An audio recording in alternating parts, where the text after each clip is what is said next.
Welcome to another In Wheel Time podcast, a 30-minute mini version of the In Wheel Time car show that airs live every Saturday morning, 8 to 11 a.m. Central.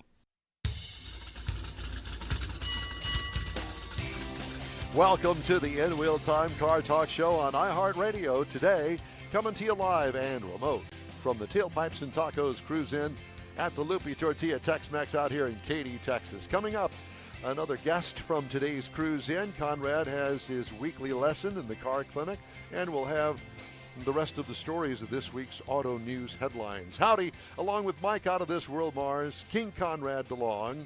We need more Jeff Zekin and the ever-popular, famous, and infamous David Ainsley. I'm Don Armstrong. Glad you could join us today.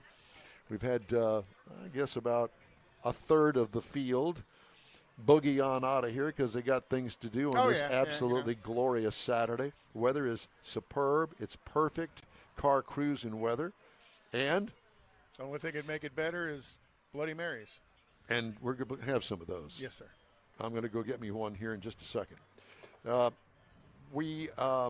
This is our first Tailpipes and Tacos cruise in the new quarterly format. This is the spring show that we're having currently.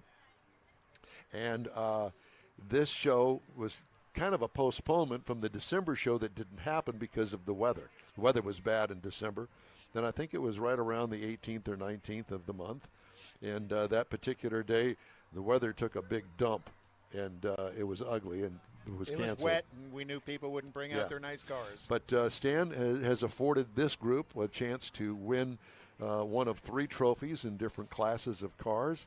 And our next winner is with us now, Brain Verdehem, owning the 66 Barracuda. Ooh. Yes, sir. Formula S. Never, ever see those cars on the road. And when that car rolled in, I went, oh, my God, look at that. There's a Barracuda. Yeah. Dude, back in my day, that car was the bomb. And it still is because, you just don't see very many of them. Yeah, so they built about 5,300 Formula S's in 66. Half of them were manual, half of them were automatic. Explain what a Formula S is. It's a great question. So the Formula S was really it came with all the options in 66. So it was the loaded up version. It was loaded up. So it had Blue Streak tires, high performance 273 V8. Center console is one of the options that came with it. Front wheel disc brakes, which are really rare at the time.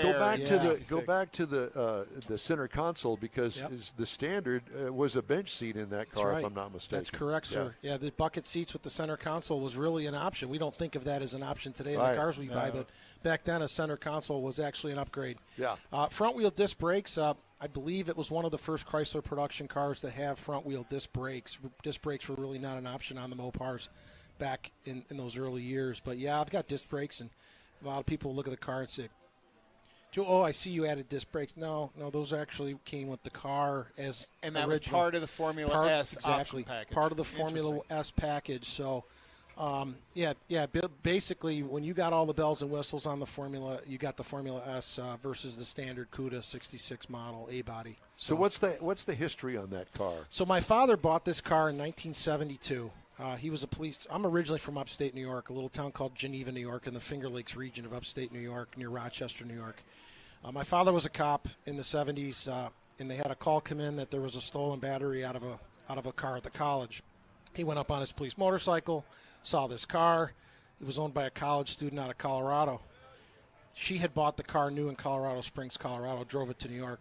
She didn't like the car. She told my dad as he's filling out the report for the stolen battery, she says, I don't really care for this car, and I want to sell it before I go back to Colorado. My father says, really? You want to sell this car? You got a clean title? She says, yes. He said, how much you want for it? She said, $400. Oh, my God. So my father said, okay, I'll be back in about 20 minutes with a check. So the rest is history. He bought it, brought it home, told my mother, hey, I bought a new car for you here. She looked inside. It was a 4-speed. She says, I'm not driving a 4-speed. So my mother didn't drive it. He put it in the garage, and from 1972, I was born in 73, so I was not witness to all this that happened. But as the years went on, I can tell you that my dad very rarely ever drove this car. Some of my youngest memories are in the back seat of this car. the youngest, one of my earliest memories. And he didn't really take it out much. He would take it to car shows once in a while, take it in a parade, take it out for a spin on a nice day like today. It's been around the Watkins Glen racetrack down there. Yep, for a car show day they had down there. Outside of that, my dad never drove it in inclement weather or anything. So the body was in absolute excellent condition. There's zero rust on the car. My dad died in 2020. He was 84, lived a great life. He loved this car. I got the car, had it transported down here to Texas after he passed away, and I began a much-needed mechanical restoration on this car. 2020 July is when it went in. It just came out about 3 weeks ago. Did a complete mechanical restoration, so completely rebuilt the engine. Clutch, suspension, brakes, fuel, completely redone. It's got the original block inside of it, just rebuilt it. I kept it as a 273. I didn't bore it out to a 318. A lot of guys take these and bore them out to a 318, may give a little power, but no, I kept it at 273.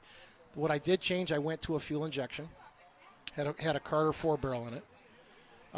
Which was standard. It was. Yeah, standard. Carter. Yep, it was. And I just don't want to get stuck somewhere in this heat down here. So I also went to what else did I do? Oh, I went to a dual master cylinder. These came with a single. For safety reasons. For safety reasons. I think this was the last year that Chrysler used the single. I think in the 67 they went to a double. So even they saw the safety issue with and then that you also eventually. told me you put vintage air on it. I did, yep. And kudos to you for doing that and then knowing that it's your father and the history of the family. And now you've got an award for it.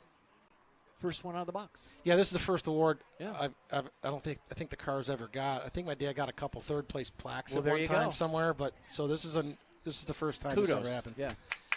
Yeah. That's good for you. So yeah, it's done. I'm glad it's done because my bank account needs a break. I budgeted a certain amount of money to restore this car, and I went way over that. I'm just going to So say. you don't own a donut shop or anything? No, no, I don't. Well, But you upgraded basically safety and comfort on the car, but the way the car sits is the way the car was delivered to the factory. That's It correct. still has the hubcaps on it, the paint. You really haven't modified anything. And for our listeners to know, this is the fastback Barracuda. So if you don't know what that looks like, think of Hemi under glass And it's got Barracuda. the And rear that's- window is probably very expensive.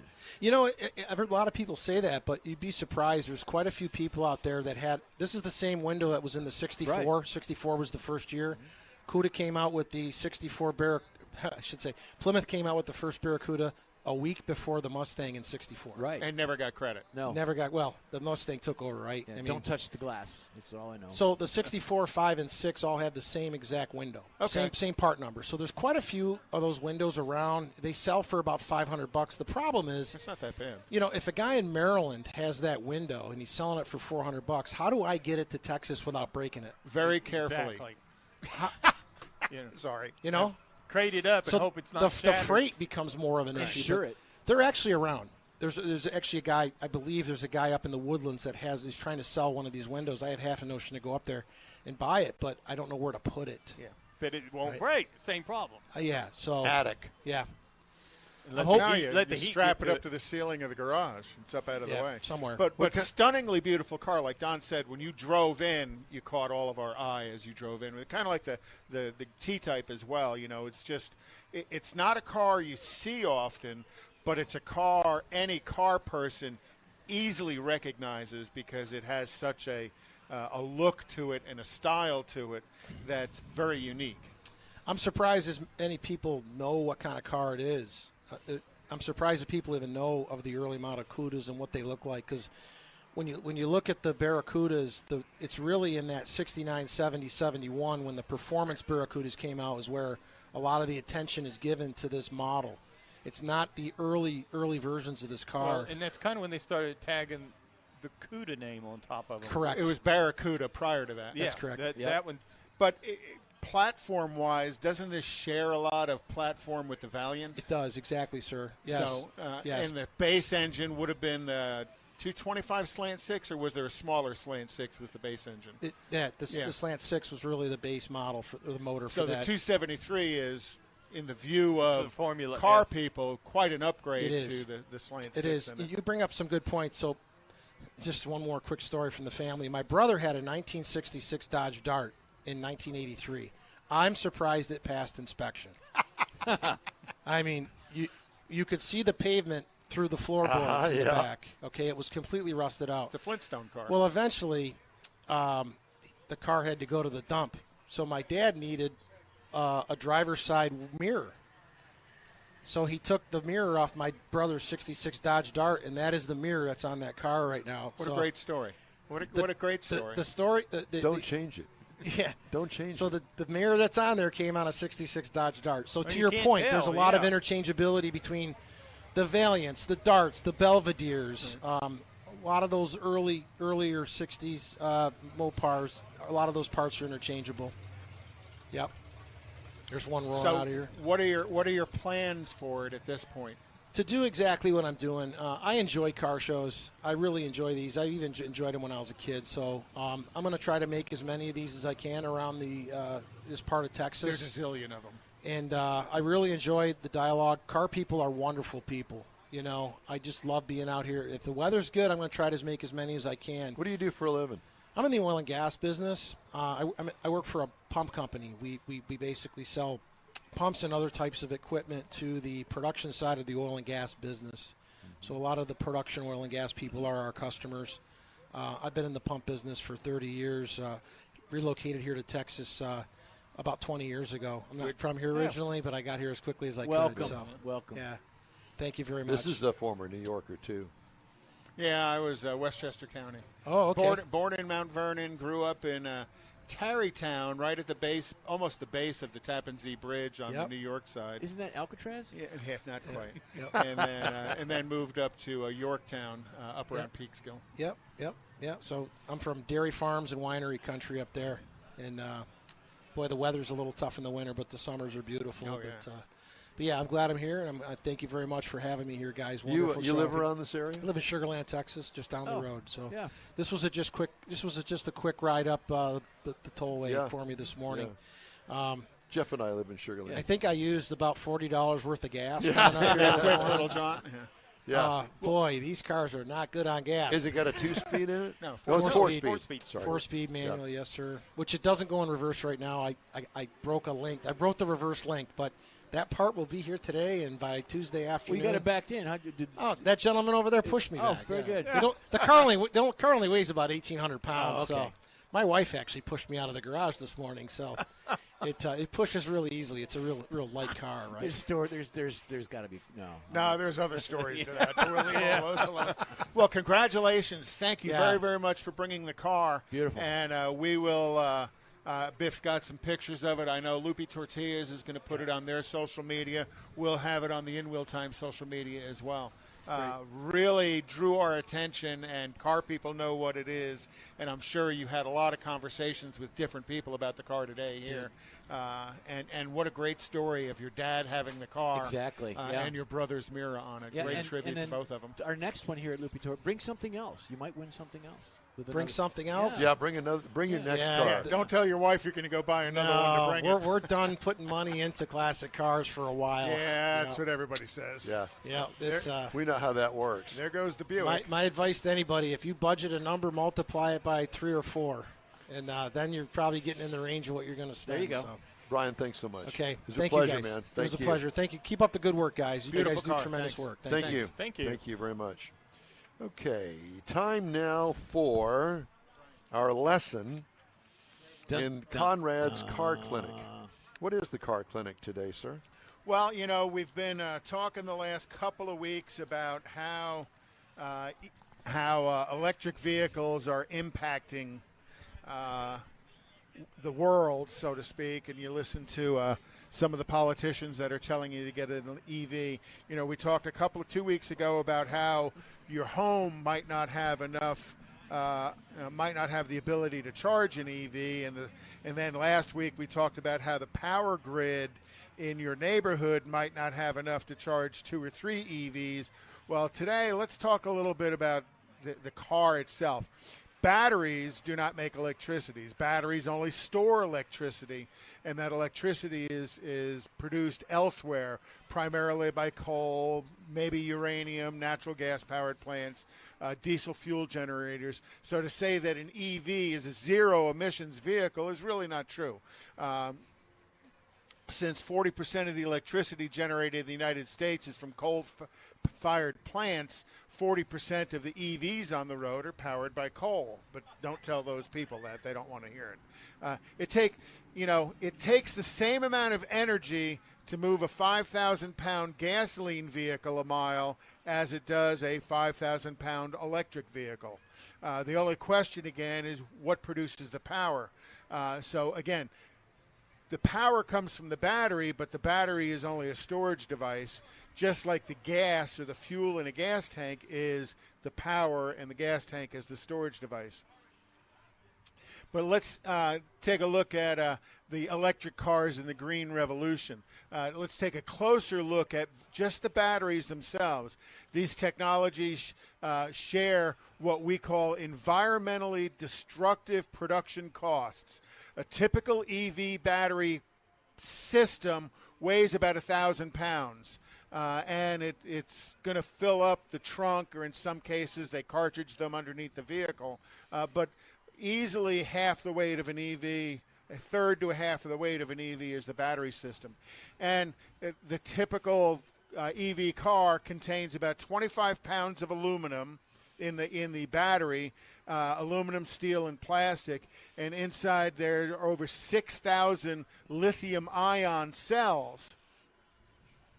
The 25 pounds of lithium is needed for the battery packs, 60 pounds of nickel, 44 pounds of manganese, 30 pounds of cobalt, 200 pounds of copper, and 400 pounds of aluminum. That's what it takes to make that battery cell.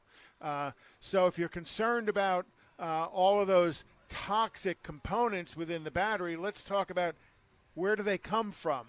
Well, to manufacture each EV battery system, you must process roughly 25,000 pounds of brine to produce the lithium in the battery. Wow. 30,000 pounds of ore for the cobalt. And remember, a couple of months ago, we had the guy on that was talking about cobalt mines in Portugal, Congo, and China.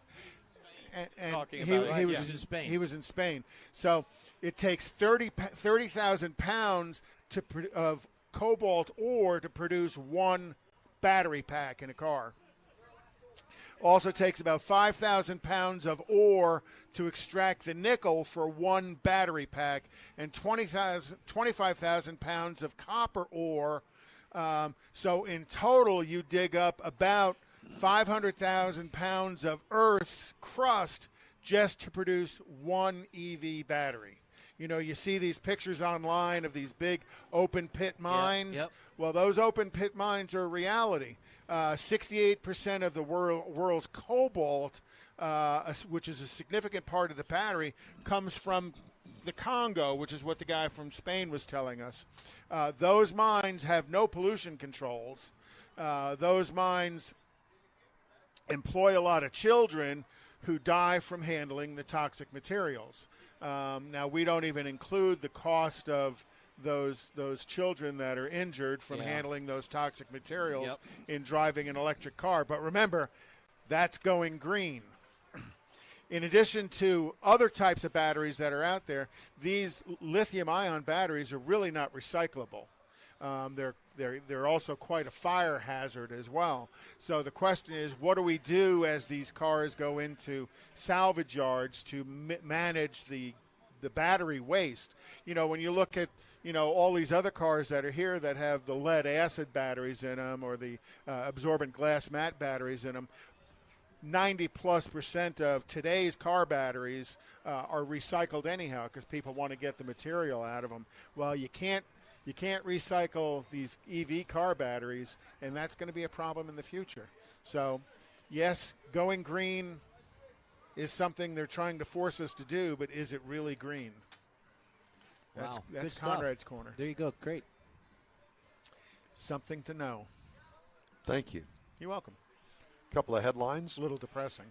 U.S. customers whose high-end vehicles are now on the floor of the Atlantic Ocean in the burned hulk of the Felicity Ace will all get their orders filled, including 15 out-of-production Lamborghini Aventador Ultime editions.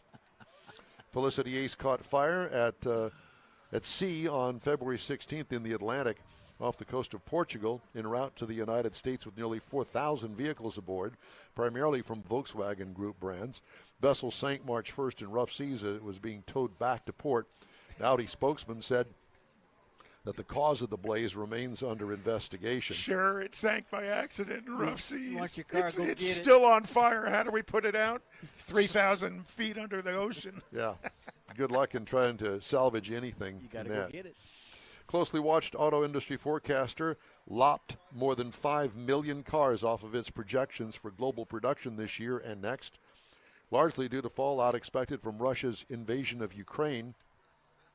S&P Global Mobility cites the effect that Russia's war is having on the prices of energy and raw materials, expectation for the semiconductor shortage to worsen, and disruptions to the flow of wire harnesses from Ukraine.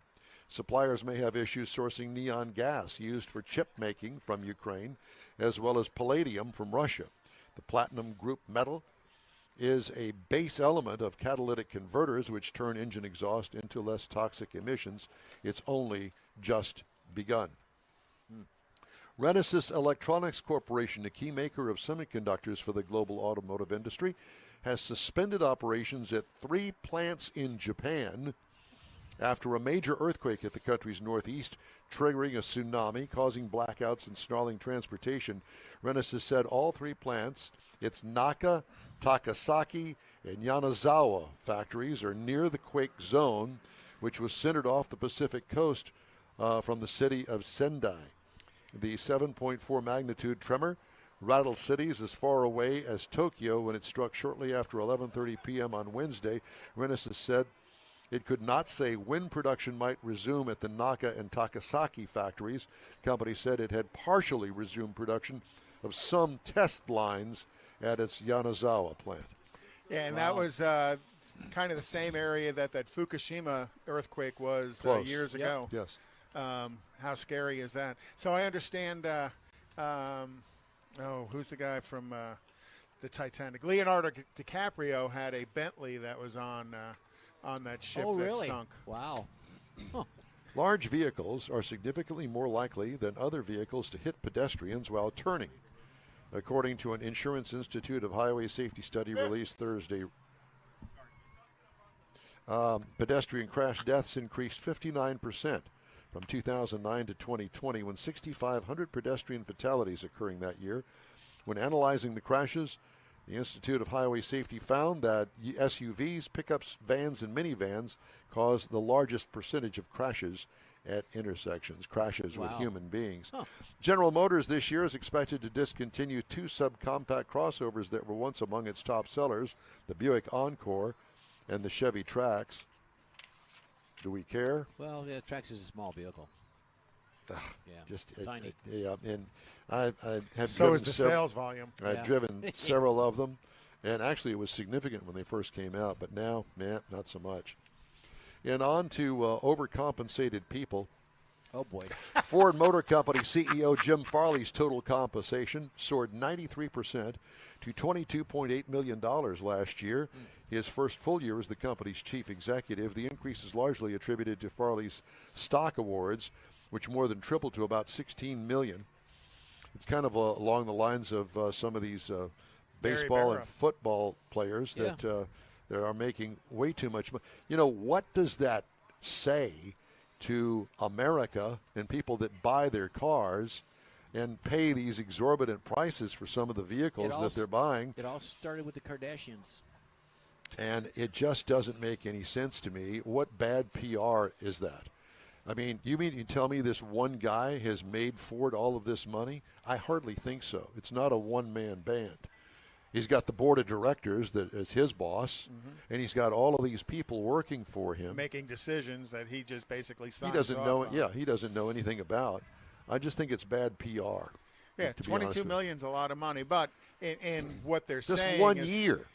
And not to defend him, but he has a salary, and then he gets bonuses, and I'm sure the bonuses is the biggest part of him, but that's a hell of a lot of money.